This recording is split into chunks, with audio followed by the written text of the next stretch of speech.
Okay, good evening, everyone. Welcome to Maru State Republic, excuse me, study session. We'll be particularly talking about the three branches of government and certain seats of office so that the officials and even other nationals, Moorish nationals, can understand how these seats of office are ran. More importantly, how we can begin to work in our own seats of government, and in doing so, we can unite as one, and everybody plays their part. Nobody has to go to another state or another branch to ask them about what their branch should be doing, like their seat of office, right? We can begin to stimulate and build our own confidence in law once we focus on ourselves. And by focusing on ourselves, we focus on our own seats of office.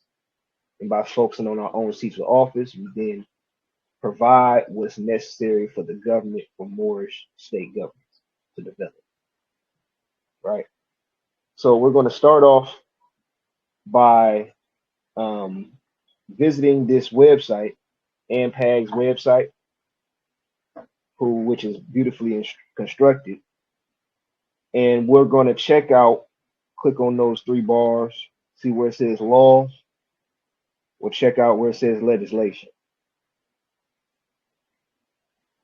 In this page, it shows um, where or how they've enacted laws. Okay, so you see the name of their constitution, right? And then you also see the where it says enacted legislation or enacted law. Okay, so before we get into this, again, keep in mind that this study session is to get familiar with the three branches of government, and then we'll get in while simultaneously we'll speak about certain seats of office. Okay, so there's many seats of offices, right? In which that we'll just speak on a few today. So let's start off with enacted legislation. So even though we're not starting off at the origin point of legislation or the legislative branch, we're going to start off with this point and revert back to the origin of what the legislative branch actually is. So start off here. Let's just start off with this: the Moroccan Plant Medicine Act, right? So we click that. It takes us to the enacted law in which that you see it says in section 1, right?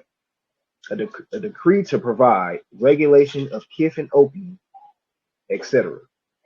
All this is in relation to what we call marijuana, right? Medicinal plants, things of that nature. Okay, kif is another name for marijuana, what we call marijuana.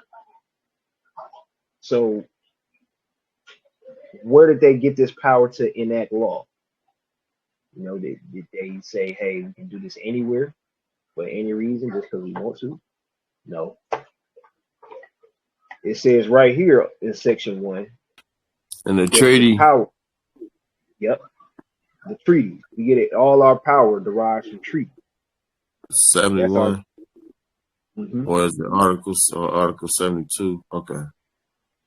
Yep. Articles 72 through 74 in the Act of Adversary. We see that once we read those articles, it speaks on kif and opium and other medicinal plants for our right to exercise. So, how do we enact law? We say, hey, we have more treaties, and every article we see, every article, we can take our time with it, study it, and ask ourselves, how does this relate to us in modern times? How can we exercise human rights from this one article or few articles or whatever articles you're compiling? Can we use this, or just we have to make something up on our own? Yeah, we have to enact a legislation with a title of our own. You know, it could be the same article. That doesn't that's not to anybody specifically. But as far as you know, exercising human rights based on kif with opium and other medicinal plants, we see that the Act of Algiers, Articles 72, 73, and 74, give us that power to do so. So on one end, we have a treaty that says medicinal plants, right, kif, opium, Moors can exercise those rights to utilize those. On the other end, we have Moors being taken to jail because they don't have states, right? There's kif, opium, and other medicinal plants they're getting locked up for, right? Mm-hmm. So the thing in the middle is more state government. So that's what bridges the treaty and these unlawful times, right? All these, we really not even unlawful, really these unfortunate times, right? The bridge is more state government in enacting legislation. So just because we have a state, right? If there's no law enacted, there's no bridge between the treaty and our unfortunate situation. So basically, in order for us to reach liberation, earthly liberation, right, developing in statehood with the various stages of advancement, we would have to enact legislation degree by degree at a time. Even if we have a Moorish national, let's just say there's a Moor who is locked up, right? And then he becomes nationalized. But the Moorish state government doesn't have laws enacted in order to enforce the treaty in a certain way, right? Because once we accede to the treaties, we can enforce the treaties, but we have to enact the laws to get down to what specifically are we enforcing, right? So, um, being that a Moor can be locked up and then let's just say becomes a national, we would have to enact legislation in the necessary degrees that would get that Moor out of jail, basically. So we got to write a law, like how they wrote a law for Moroccan for weed or whatever. Is that what you're saying? Mm-hmm. Yep. Yeah. Yep. So basically, with this understanding, of course, I encourage you guys to read the rest of this on your own time. Um, as you see, it says right here, kif is it defined as a plant substance, especially cannabis, ganja, hemp, hashish, marijuana, right? So that's what this law gives them the ability to exercise, right? So the goal is to um, teach us how to think, right? How to think like how some would say a jurist, but rather how to think like a statesman, right? So, or a stateswoman. So how do we um, how do we think like a jurist? Well, instead of complaining, we find solutions, right? So how do we think like a statesman and a stateswoman? We find solutions. So as we read these treaties, article by article, as an official of your state, whatever more state government you're a part of, it's your duty to say, hey, my official is, or excuse me, my seat of office is, um, let's just say prime minister, right? Let's just say you're prime minister of a more state government. It's my job to find solutions. You know that, okay? When we read these treaties, how can you find solutions? Well, as we read treaties such as the Act of Algeciras that we just spoke about, we see that there's chapter 4 talks about taxes, right? Chapter 3 talks about state banks, in which, you know, if the prime minister deals with the executive office, which deals with administration, of course, we're talking about taxes, being involved with taxes, being involved with state banks to some degree, right? So, as a prime minister, I would keep a lookout, right, for certain things that's more involved with the executive branch or in regards to a prime minister. So, of course, that could be a very vast thing. Of course, that can seem endless. Of course, making laws is endless, right? Because duality is endless. There's forever a masculine and feminine, an internal, external to some degree, a changed and unchanged. So, what we have to think about is not get overstimulated, not let this flood our minds and think, oh my goodness, we have so much to do that I'm not going to do anything. The name of the game is statehood. Statehood requires organization, right? So let's start off with the executive branch. We're actually going to start off with the legislative branch, right? So let's just go to this. No, let's go to where did I have that? Here. So these are a few notes, copy and pasted from a few different websites, and we're going to start off with the legislative branch, okay? And we'll go as we go through branch by branch, seat of office by seat of office. We'll discuss what each office can begin to contemplate on, what each office can do after this meeting, this study session, and begin to formulate. There's quite a few things to think about, right? We just have to get organized, get minimal, get effective, simple. So let's start by reading this. Again, this is copied and pasted from the various websites. If you type in duties of legislative branch, you'll be able to come across some of these. So it says the legislative process, the first step in the legislative process is the introduction of bill to Congress, of a bill to Congress. Then keep in mind, we're implementing old time religion, our old ways, our ancient ways of governance into our modern ways of governance. So as us Moors in the Moorish government back then, 1700s, we were operating out of a theocratic government. What is that? That's a government that's being operated mainly and guided mainly by religion. Okay. Modern day statehood was created,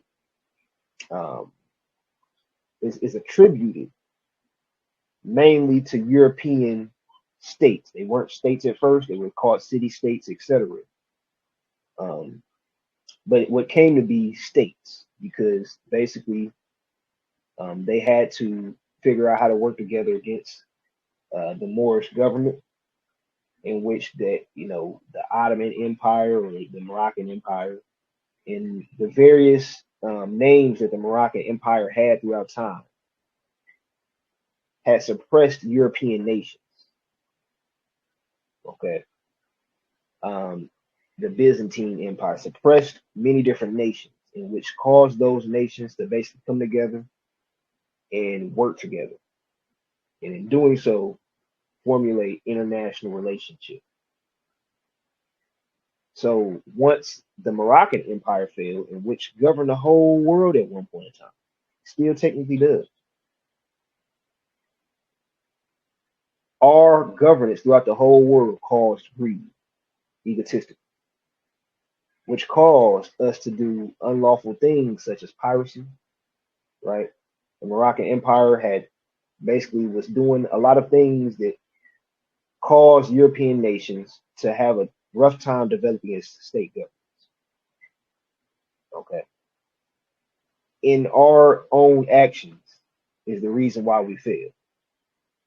Okay, not just piracy, but many actions. In doing so, that was the world preparing us to learn government in this fashion we're learning today, right? Modern statehood. So when we see words like Congress, right, and we see words like president, governor, things like that, House of Representatives, these are not Islamic terms. Keep that in mind. So take this with a grain of salt, right? Take the meat, spit out the bones, and realize when we Okay. come across these, yeah, No, I'm just saying. Okay, my bad. I ain't know my voice is on, but I'm following you. okay, right on. So when we come across these words, these concepts, we're implementing our old time religion, our old time ways of governance into our modern ways, right? So by learning from the European, we don't take on every single thing that they do, right? But we implement our traditional practices into modern statehood. So let's continue reading.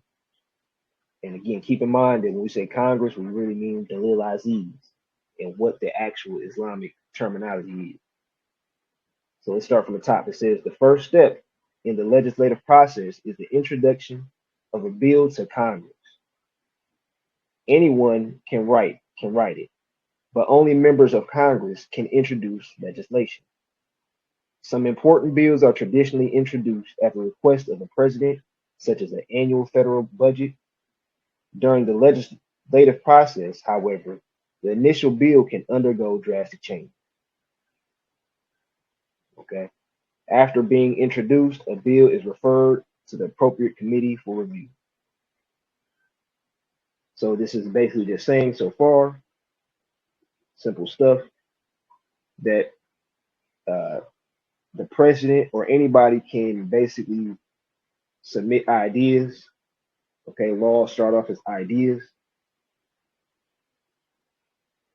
in order to send to the Congress or the Lil Aziz so that they can draft a bill. And in doing so, they can formulate what's necessary. Okay. The legislative branch, and we'll go over this more extensively here soon, the same thing we're talking about. The legislative branch drafts proposed laws, confirms or rejects presidential nominations for heads of federal agencies. And remember, take it with a grain of salt. Okay. I'm talking about federal agencies, federal judges, Supreme Court, right? We deal with consular court, right? So take this with a grain of salt. So this is all still duties of the legislative branch. Okay. It says this branch includes the Congress, Senate, and House of Representatives, and special agencies and offices that provide support this offices that provide support services to Congress. American citizens have the right to vote for senators and representatives through free confidential ballots. So again, take that with a grain of salt as far as who supports or how the legislative branch is set up. Hierarchy, a higher house and a lower house, right? Senate and House of Representatives. Okay. This is all about organization so that one person is not doing more work than another, right? So it says from legislation to accounting, the speaker fills three primary roles. We're talking about the speaker of the legislative department, which in case of the United States is Nancy Pelosi. But as far as more state governments, it's the Seyaraha. So it says the speaker fills three primary positions or roles. First, they are most visible and authoritative spokesperson for the majority part in the House. Speakers articulate an agenda and explain legislative action to other Washington officials, or in this case, Maru officials, as well as the public. They oversee House committee assignments and collaborate with powerful House Rules Committee to structure floor debate. Okay. Second, the speaker manages business on the floor and navigate legislative rules, structuring House debate in the way that will advantage their legislative priorities. So what does that mean? Structure in a way to, well, let's just finish this point. It also says adherence to strict rules and procedures is necessary to overcome the difficulty of managing a large legislative body like the House of Representatives. So the Seyaraha is the spokesperson, right? And it goes to say that the second point is the speaker, the Seyaraha, manages business on the floor and navigate legislative rules, structuring House debate in a way that will advantage their legislative priority. So advantage legislative priority means that we ponder on what laws are sitting in front of our face, whether they're pending or not, or they're pending or enacted. And we have to, okay, let me slow down a bit.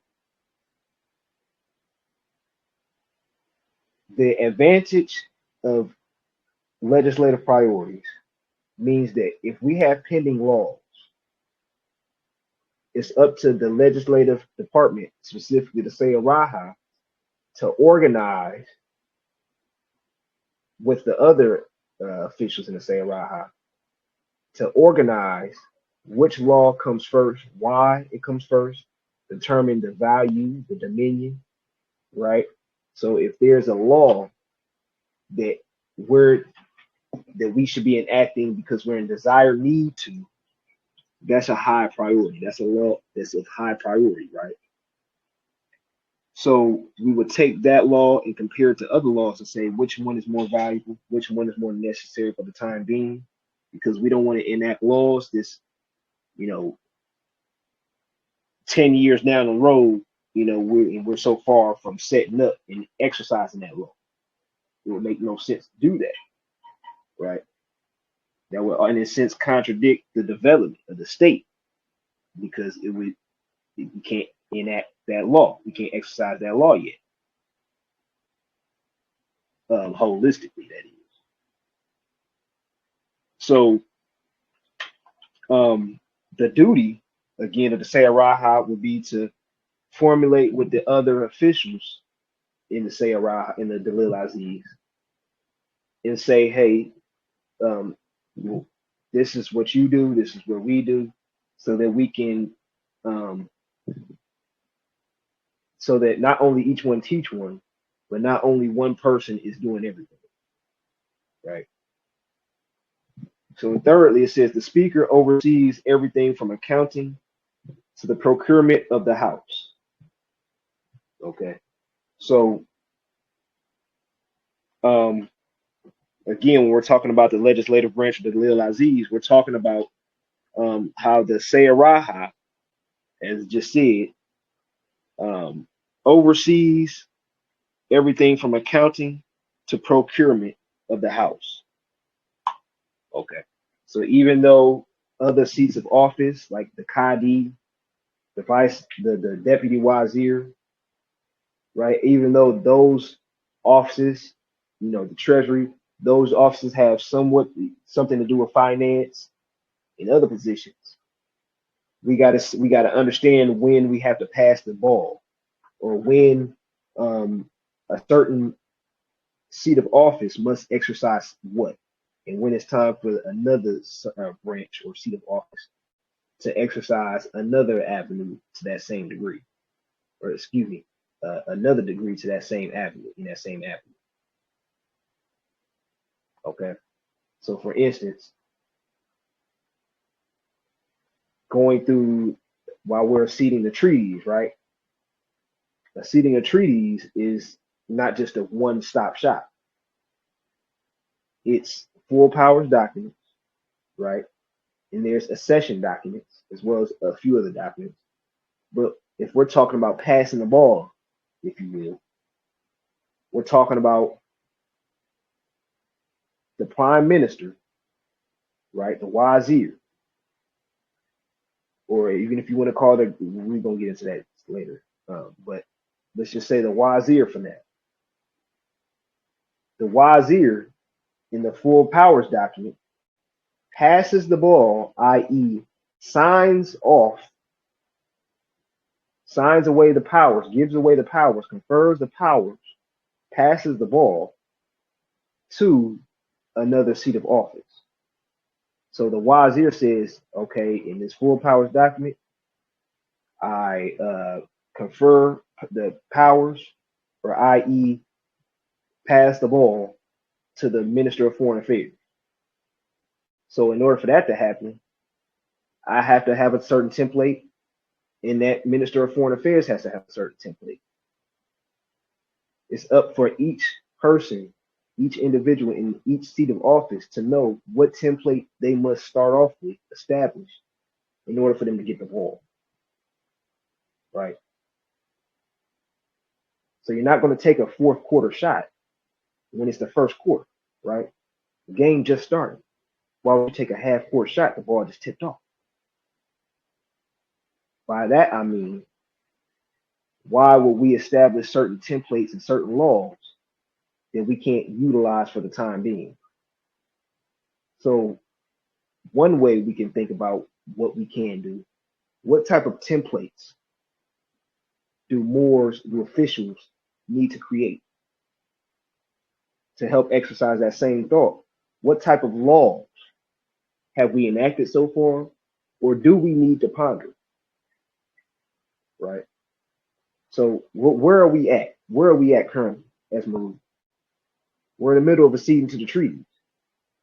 So in order to get to the middle of that, or to begin with it, we had to have certain documents set in place. Right?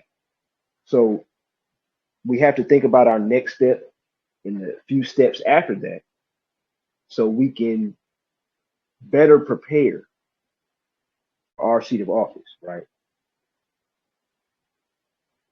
So does anybody have any questions or comments at this time before we continue?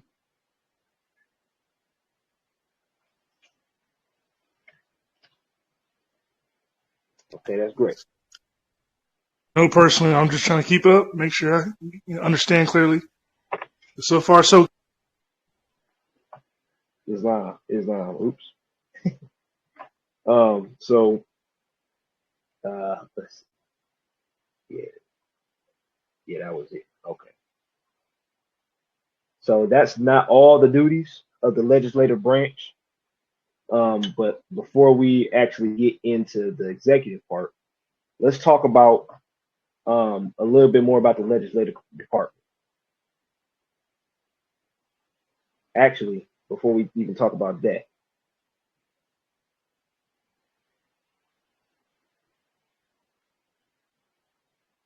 Rudder and Sextant.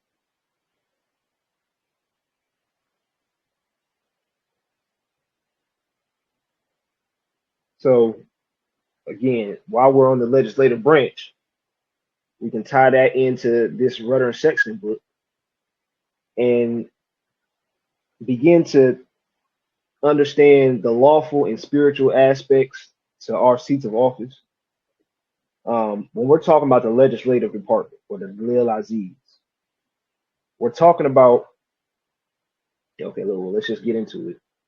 I got to bring this point up too. Excuse me for having to switch screens so much. Let's see. That's cool. So the wait, yeah.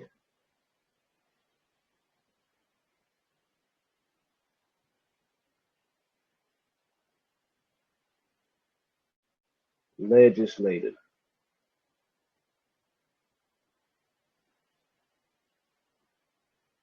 So what is the legislative? What is a legislator? Right? A legislative, legislator is a person who makes laws, right? A lawmaker, maker of laws, right? Just as it said. Now,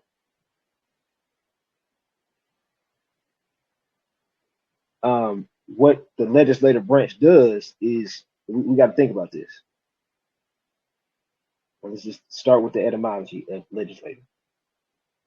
It means maker of laws. It means proposer.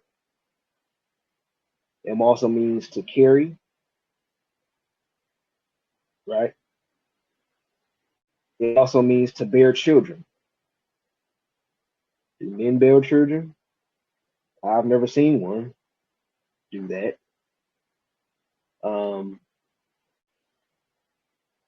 Legislatrix, i.e., the matrix, right? Legislatrix. We have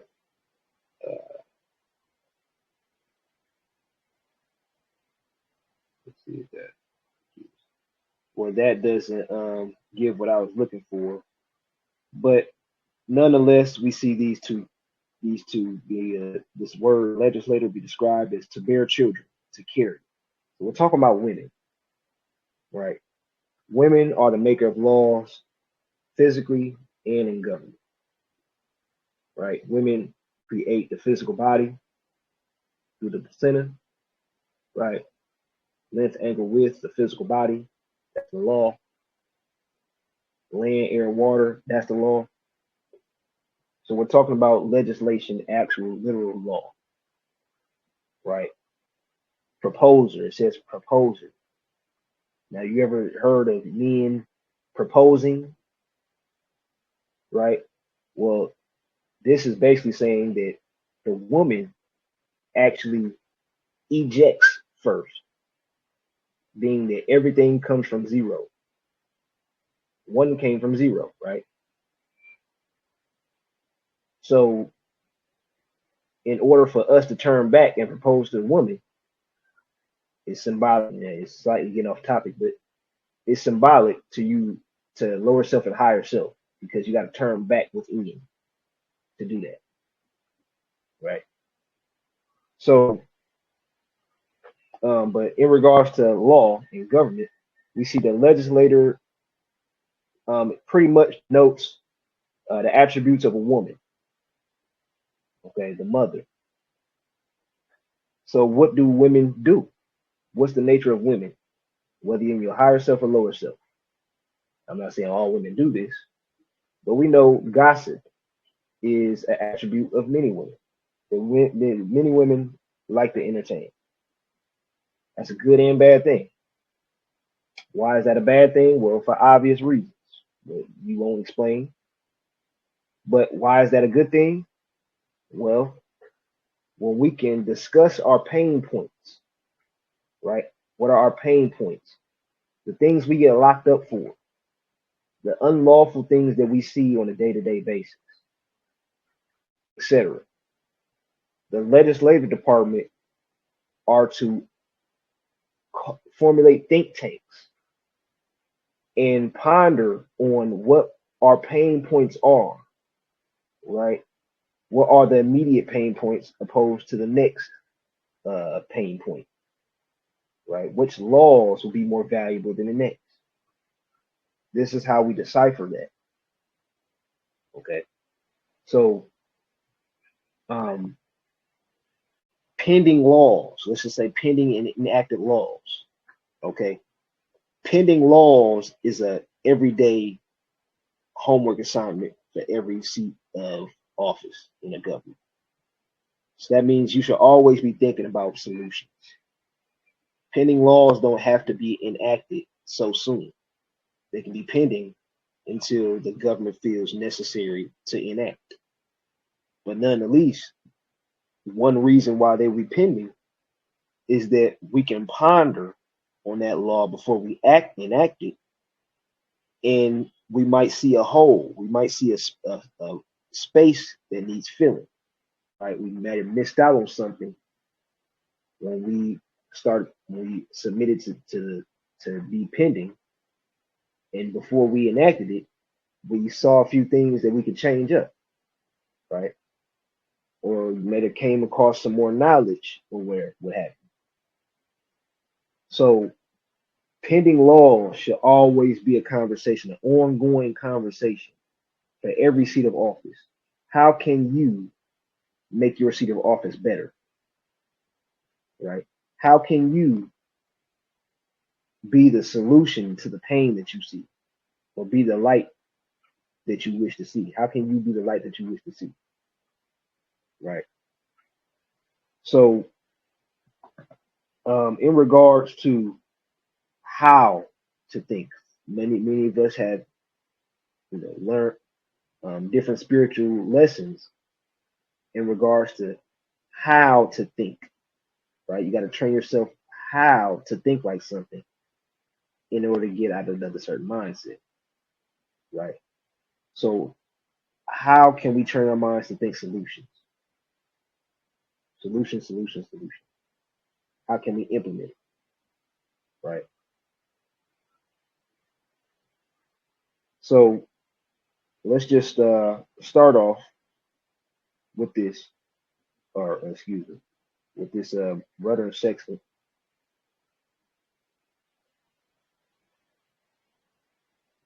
Let's see where that is. Okay, here we go. Rudder and Sextant. Now this book is a book explaining the seats of office in the ways that Moors used to run government. Okay, so we used to have a caliph, we used to have a sultan, right? But some of these positions are not used today, right? So it's totally rearranged. So a Nabi, for example, a Nabi is a spiritual, basically a spiritual teacher, right? But the Nabi, according to if we're implementing old time ways, old time practices into modern ways of governance, what does that mean? We learning government from the European. How is the European doing government? Do they have sultans? Do they have nabis as the head? Do they have caliphs as the head? No. European governments. And we're not talking about Yemen. We're not talking about Mauritania. We're not talking about those Moors exercising theocratic governments. We're talking about learning government from the European. This is what Ali said, right? So when we do that, we see that there's a certain structure that's different from theocratic government, especially how Moors used to run government in the 1700s and prior to that.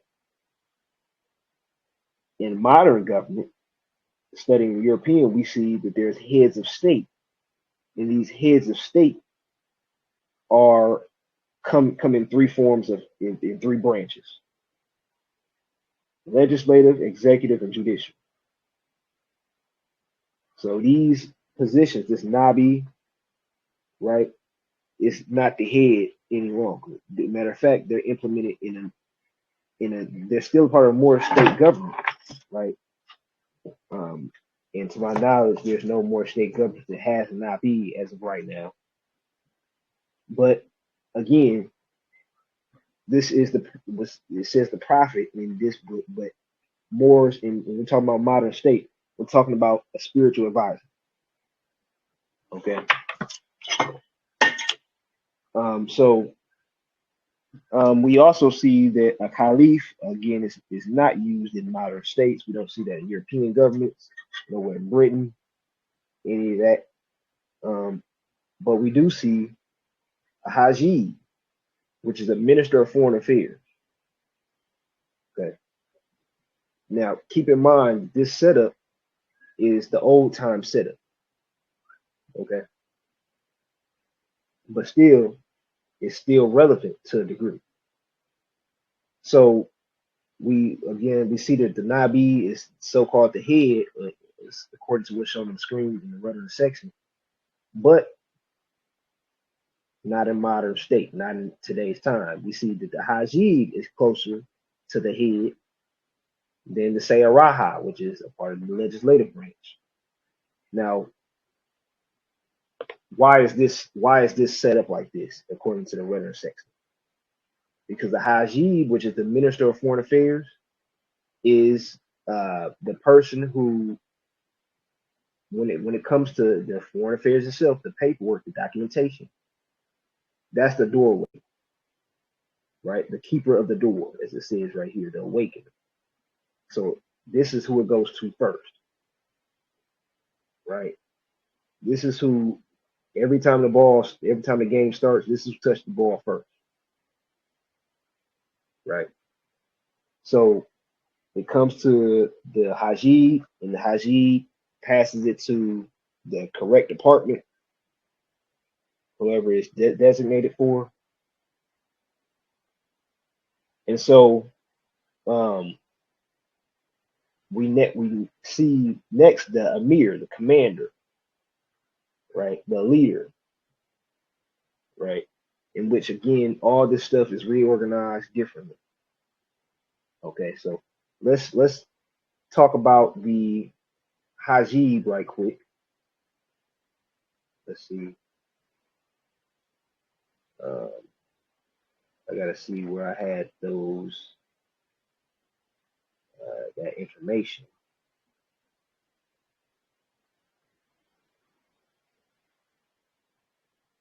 Okay, let's check here.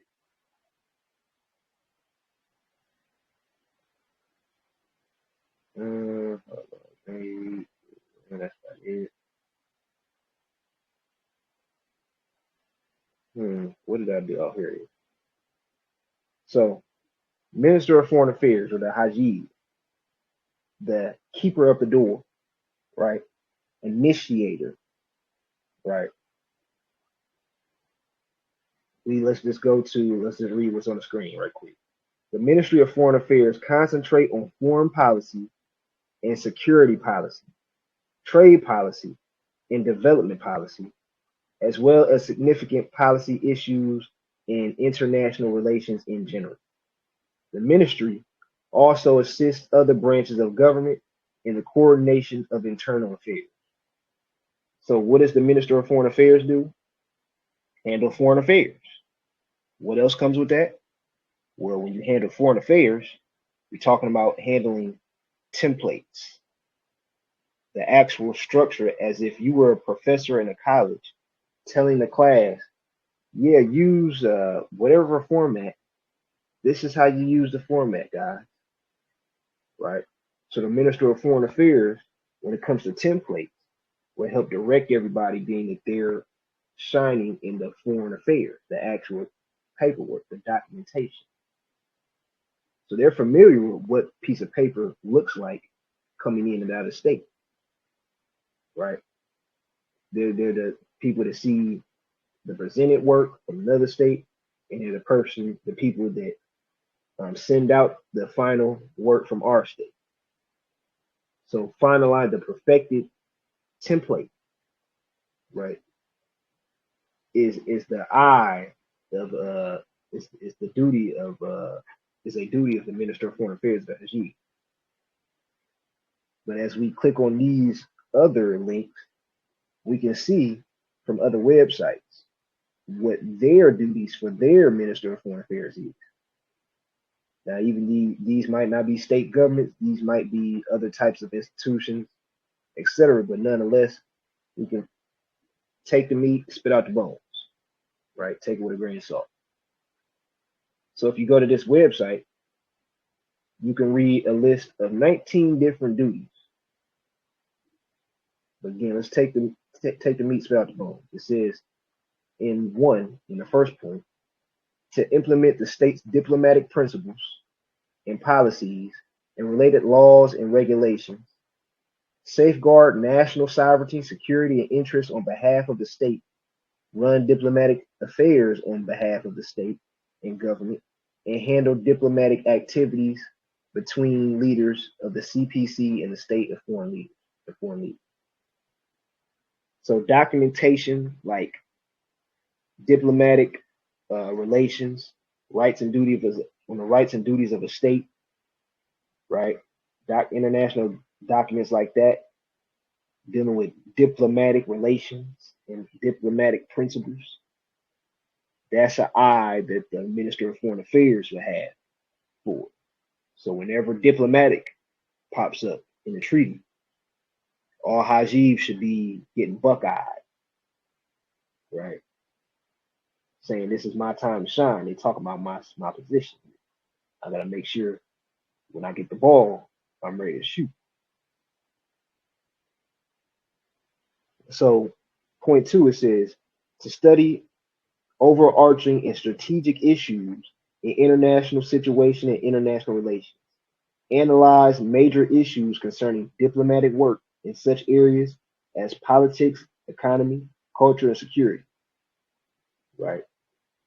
Point 3, and I didn't finish. I'm not going to read every single topic because you guys can go to this website and I'll actually send this to all Maru officials, all of what we're going through today. I'll send it in the email.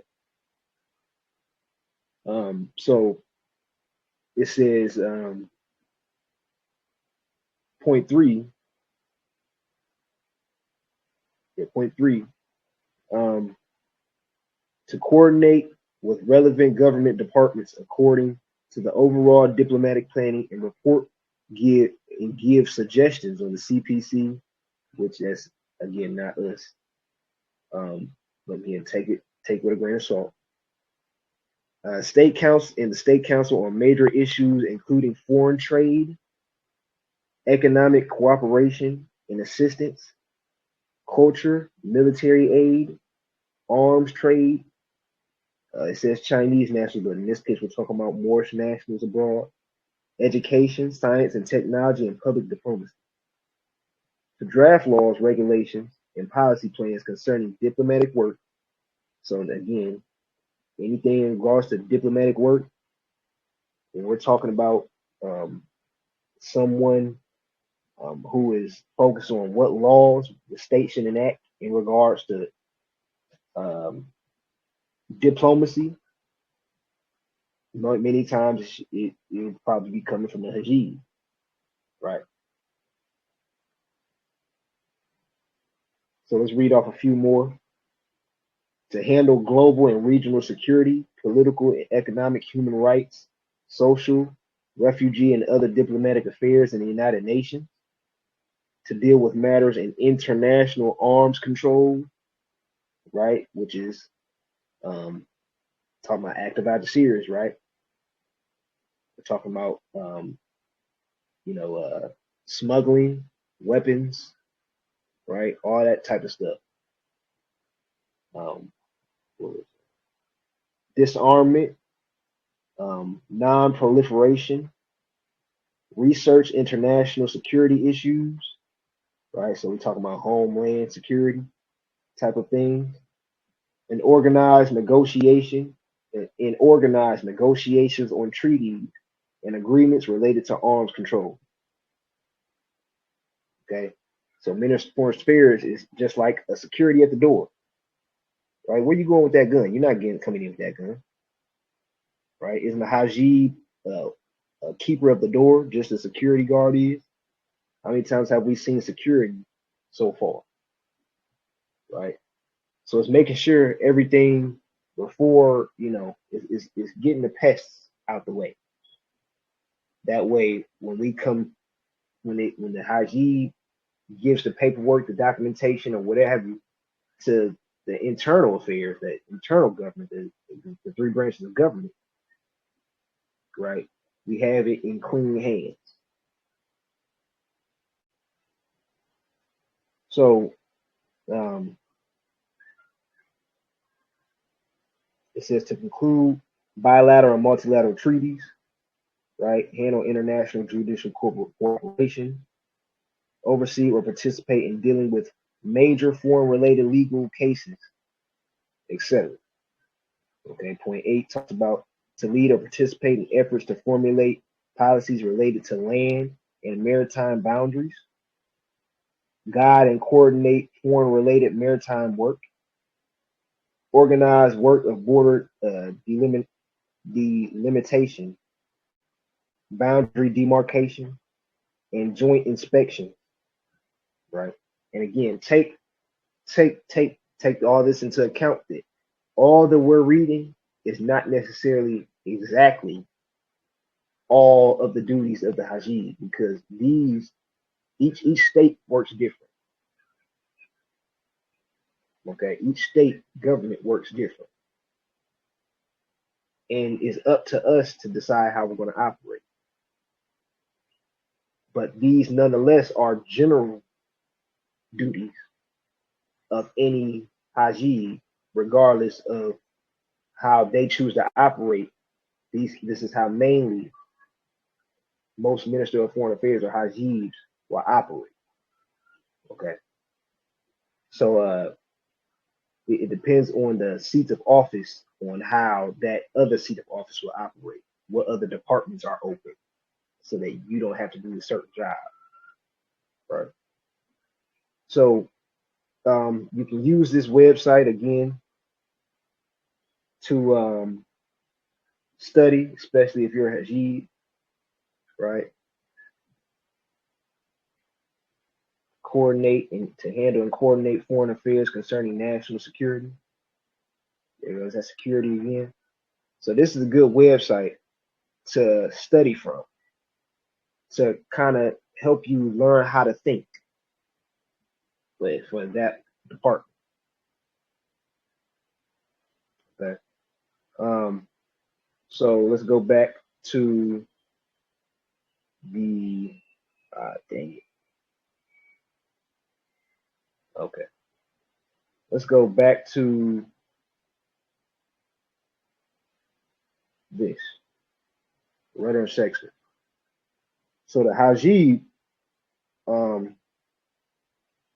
we still didn't talk about all the Hajib duties. This is another website. Again, it doesn't speak, doesn't go into as much information as the last, but you can take it with a grain of salt. Okay. Roles of Ministry of Foreign Affairs and Disaster Response Plan. So we're talking about that specifically. Right, disasters. It is very short, right? But nonetheless, you can take it with a grain of salt. Okay. See how the ball is supposed to be passed. And again, I'll be sending all the officials of this so you guys can study this on your own time. And if you go to this website, there's more on the Minister of Foreign Affairs or diplomacy. Okay. Let's see if we can find it here. Okay.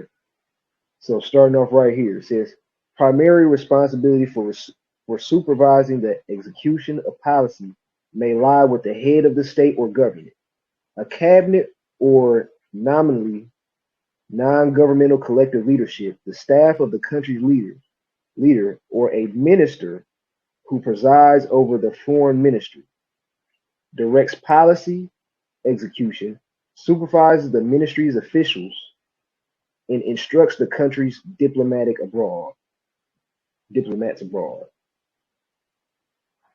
The purpose of diplomacy is to strengthen the state, nation, or organization it serves in relation to others by advancing the interests in its charge.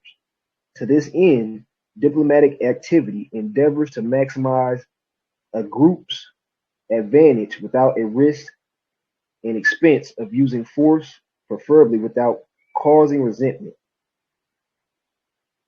Okay. And again, you can continue reading on similar description as we just read on the duties of the Hajib. Okay.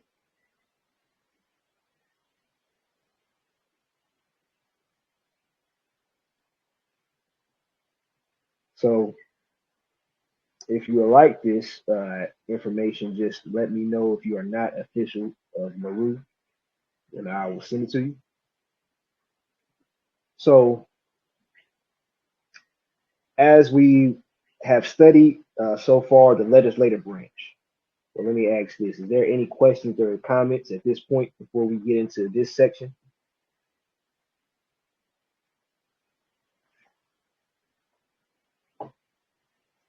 Okay. I take that as me doing something, right? So in this, what we see on the screen is from the book Principles of Political Science. All right, some of you may have heard me read from this book quite a few times. And as shown on the screen, it talks about the executive and the judicial department. And we're going to read some of these things that's shown on the screen. It says the executive branch is the branch of government which carries out or executes the will of the people as formulated in law. In its widest sense, the executive includes all officials engaged in carrying out the work of government, except those who make or interpret laws, i.e., the legislative and the judicial. In the wide sense, the executive includes everyone from the highest official to the lowest menial, from the governor to general to the policeman or the village childcare. The word, however, is used in a narrow sense as well as a wider sense. In the narrow sense, it denotes the heads of the executive departments, for example, the president and the cabinet of the United States, and in England, the prime minister and his colleagues. Right? So it goes on to speak more about the British Empire and how they run their executive branch. But nonetheless, we know that the executive branch is everyone from the highest official to the lowest menial, from the governor to the general to the policeman to the village childcare. So we're talking about the executive branch obtaining most seats of government opposed to the other branches. Now, right here, we go into the organization of the executive branch. It says, in the organization of the executive in modern governments, there are certain broad lines of similarity through an examination of the departments or portfolios of cabinets will show that no two governments are exactly the same. The arrangement of the executive depends on several factors. The first and most important is the work to be done. Okay. The departments have to be arranged on the ground of practicability or administrative convenience. Till relatively recent, the departments were few. They were confined to the fundamental functions of government, such as peace and order, finance, defense, foreign affairs, and justice. With increasing complexity in social life and the assumption of more extensive powers. Now, before we continue, let's keep in mind that in Islam, right, Moorish governments, not, when we dealing with Moorish government, we're dealing with automatically, we're dealing with Islamic law automatically. Okay.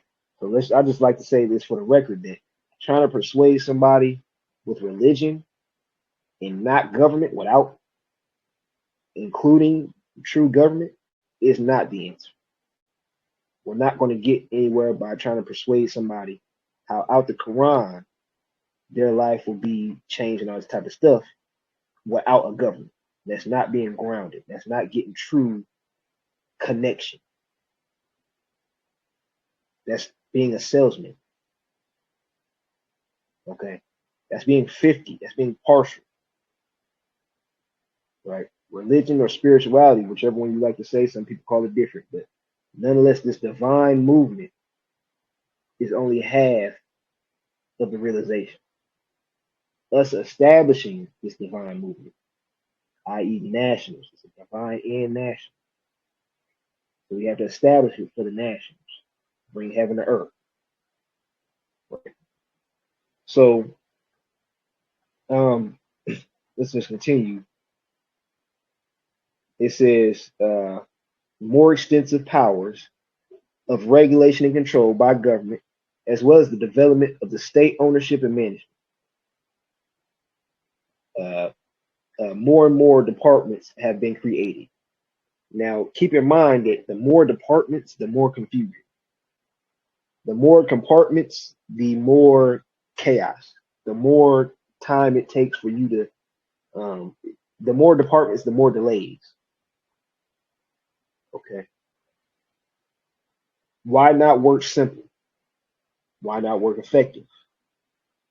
Which is when we implement our old time practices, we work more simple than a lot of so-called governments today. We look at the United States, we see there's a plethora of departments to the point to where it's too many, quite frankly. And now they have infighting. Now they have that much more or less of what they say is keep your circle tight. Right. So it goes to the second factor. It says the second factor is political expediency. Cabinets have to command the confidence of the legislature, right? So we're talking about the executive branch, right? It says cabinets have to command the confidence of legislature. Hence, they may have to arrange departments in such a way as to include leaders or groups or parties. Okay. This is especially the case of coalition governments, et cetera, et cetera. Skipping down to the third factor, it says, third factor is the nature of the Constitution. Thus, in state governments of a federation, there are no departments for defense or foreign policy. Such matters are dealt with by the federal governments, et cetera, et cetera. The fourth factor is the existence of overseas dependencies. Governments with no overseas dependencies do not require colonial offices.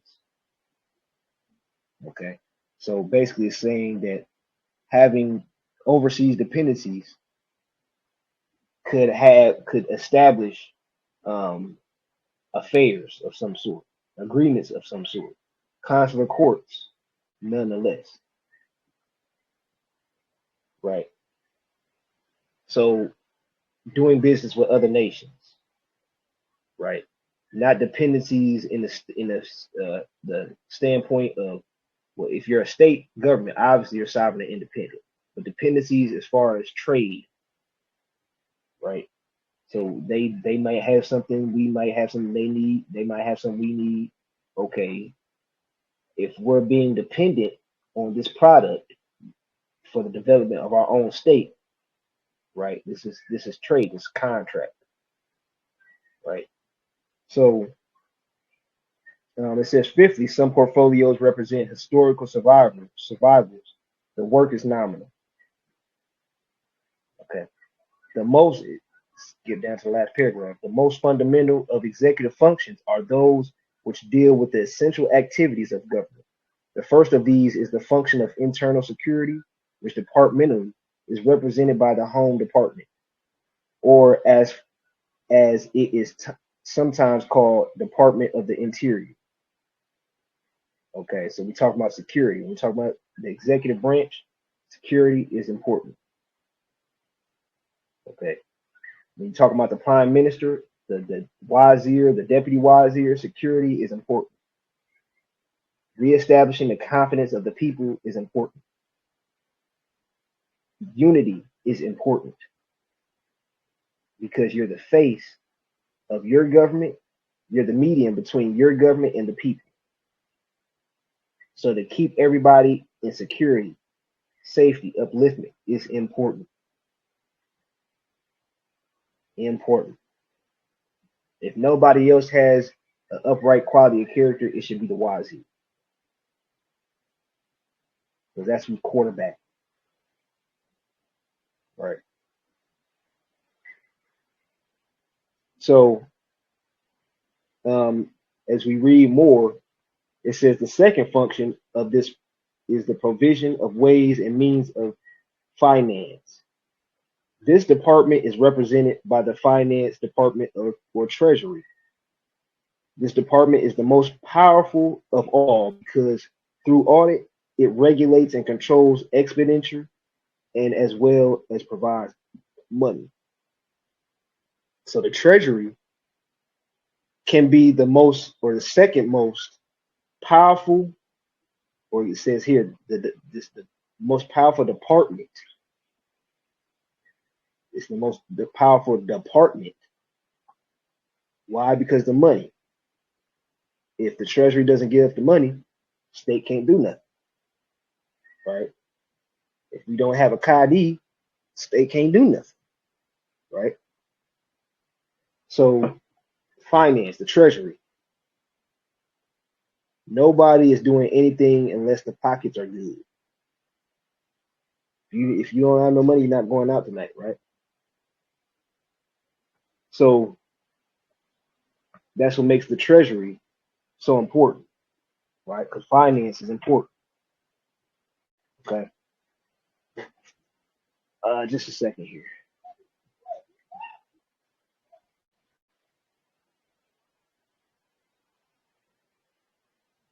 Okay. So as we continue, it says the third function is defense in war. Usually there are several separate functions for this purpose, dealing with the Army, Navy, and Air Force. The fourth function is the conduct of relations with other states. Okay. Let's see.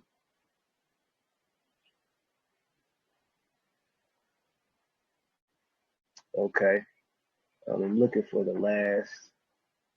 Oh, it says another essential function is the organization of the system of justice, the conduct of government cases, the provision of legal advice, and the drafting of laws, regulations, orders, and rules. In most governments, these functions are subdivided. One department is responsible for the organization of the courts, judicial appointment, pardon, and other measures arising from the administration of justice. The same department may also be responsible for the provision of advice and conduct of government cases, right?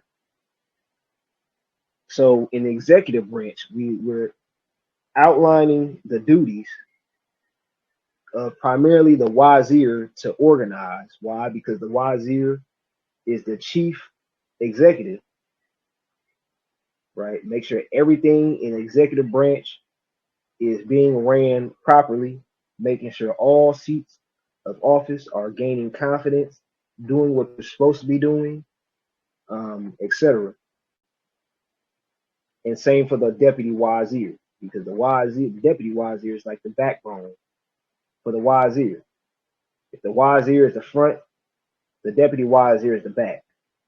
So the wazir looks at the people in the external, says everybody is in good hands. The deputy wazir not only says the same thing, right?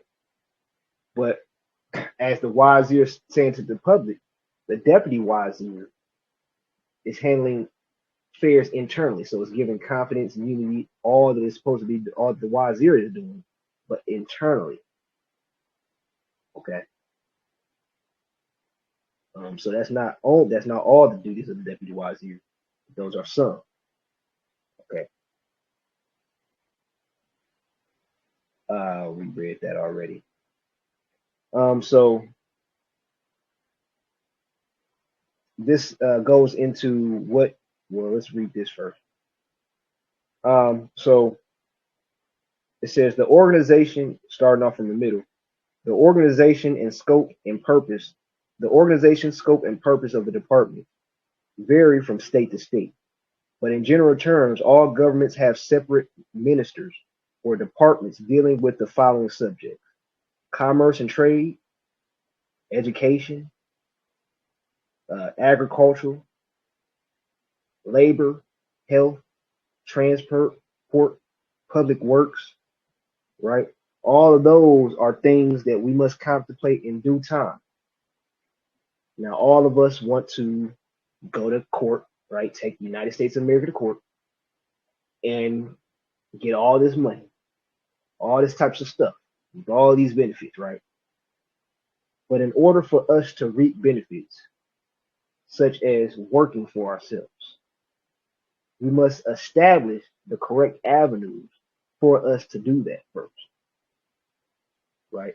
So we see that, for instance, the Act of Alder series, it talks about Moors establishing state banks. It talks about the independence of states. It talks about Moors creating and exercise revenues. We can um, set up jobs, etc. Right? But in order to do that, you have to enact legislation accordingly and draw the four corners of the structure you're trying to make, the foundation you're trying to make. So if you want to, let's just say, education, right? Education is important. As you see, it's number 2 on here.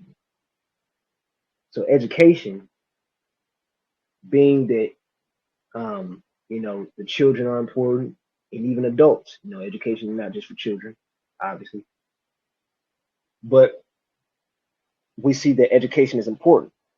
Where we will weigh up all questions and concerns before we start to formulate that.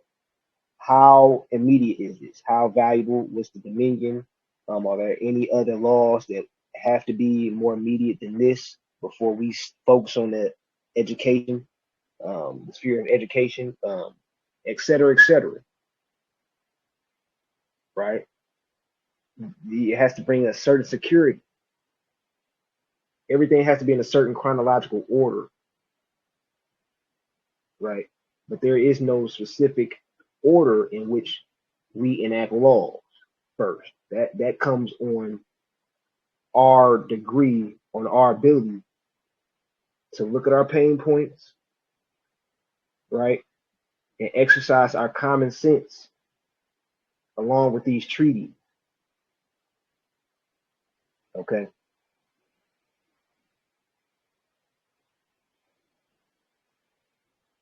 Um, so let's see. The executive, right? Um, well, this isn't too helpful. But so Wazir protocols, I'm trying to just look for. Okay. So so far we went over a few seats of office in the executive branch. We went over the legislative department, right? So now we're coming down to we went down the legislative and the executive branches. Now we're going into the judicial branch. Now, even though we didn't tackle every single seat of office, of course, in the executive or the legislative branch, this is a part one um, of seats of government, learning seats of government in branches. Okay, because there's many seats of government. So let's tackle right quick.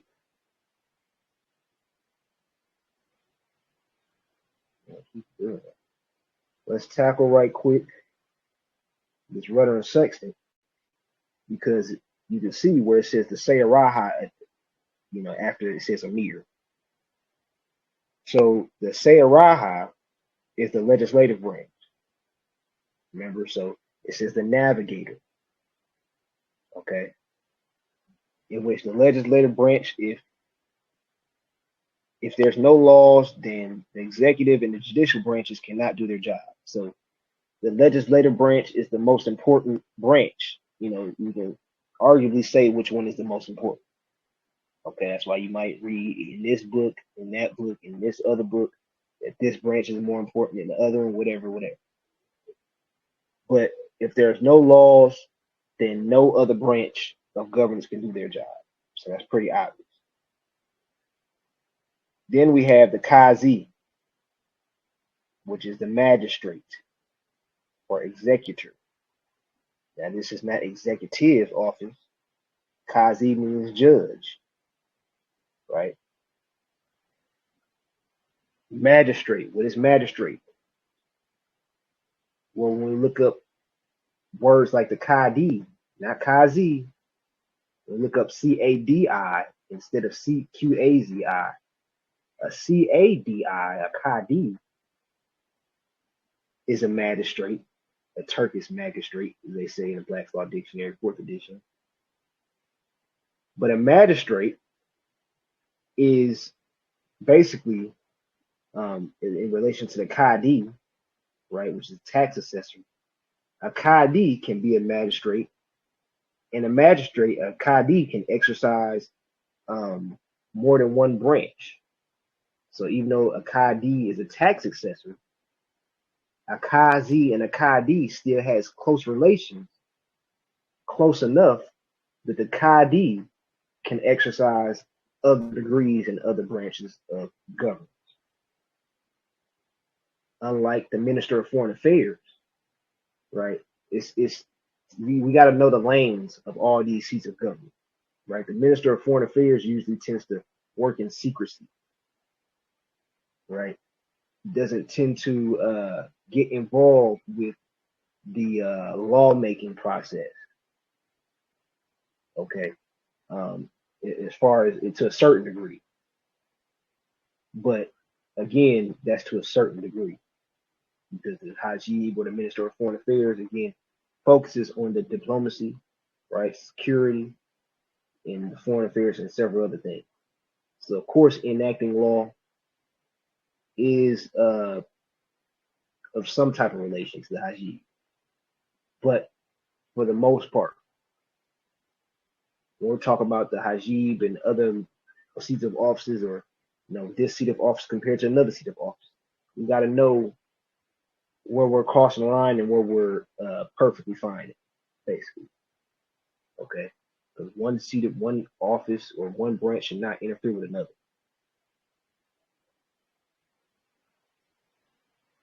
Okay, so we see that the Sutra, the Sharif, right, the Mufti, the Wazir are all mentioned. Okay. We see the Wazir Arez is the spokesman or the prime minister. Okay. And then you can read more on the terms, a little bit more here. You see the Seyaraha says to move, to start on a journey, a pilot or navigator. So the Seyaraha being the legislative or the Dalil Aziz, a part of the Dalil Aziz, to move. If it's the navigator, we're talking about a Moor, right? Moor means to navigate, a spirit navigating a body. So we're talking about the person or seat of office who starts our journey. Laws, the mother, the womb, births you, right? To move. What does that mean? To move upon the face of the earth. Who did that? Didn't God do that in the Bible? Well, this is the first step of motion itself, the first act, right? Move, to move upon the face of the earth, to enact laws first, right? To start, right? So then we look at the Qazi. It says a magistrate or chief judge elected by the people or appointed by the ruler of the state. The office must be held by one who is an adult, a free Moor, a Muslim, a sane Moor, and unconvicted of slander. Qazi, it is befitting that a Moor not covet the position of Qazi. Okay, so it says the Qazi must exercise the office in a place where the public has access. She or he must not accept gifts, except from relatives and old friends. A woman may exercise this office of Qazi except in the administration of punishment. So, and we're talking about this because the women in their hearts, okay, can't let emotion sway us. So let's see.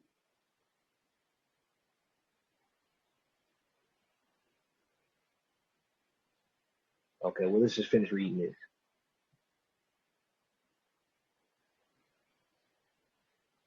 Okay, so then you can also read the Sharif, right? The executive officer of the police and the head mufti of the training academy. He carries out the decisions of the Qazi, has investigative powers, and is responsible for the general public safety, right? The safety, right? Security.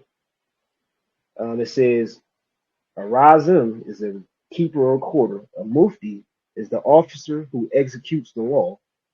A wazir is the principal minister in it says Lemurian/Murian or Moorish society, which are three views, which is really Islamic society.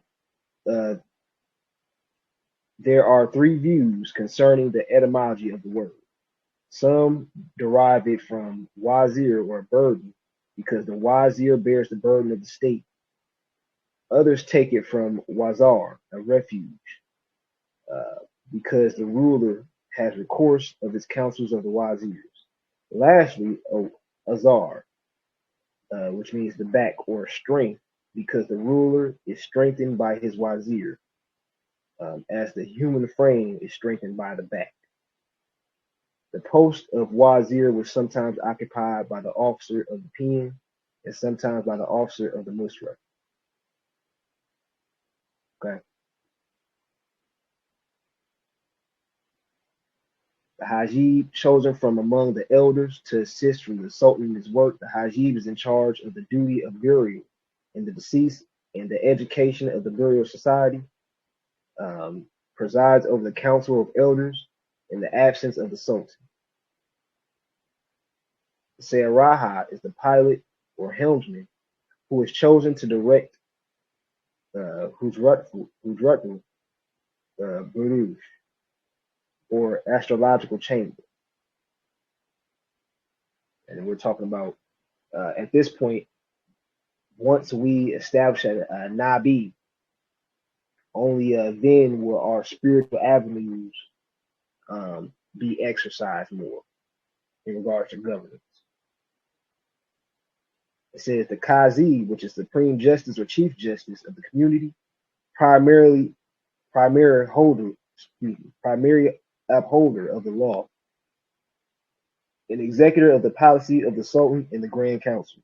The Qazi adjudicates matters concerning the affairs of the people. The Qazi is elected by the people and can only be removed by the Sultan or the Grand Council and is found to be corrupt. The Qazi is the commander of the Musrif or police force or internal security. The Wazir al-Rez, which is the prime minister, is the coordinator or minister of administration, over various ministries within the city/state. Chief counsel of the emir to the emir, an executive officer to the conventional military forces. The Rez serves as the duration of the emir's tenure. Okay. Then we have the Mufti, and of course I'm skipping, but the Mufti, who functions as the Huzrat al-Harizm, which is the palace guard, or the musraf, which is the policeman or the soldiers. Okay, so just breaking down some of what's in this book, right? Even these are important, but just breaking down some of what's in this book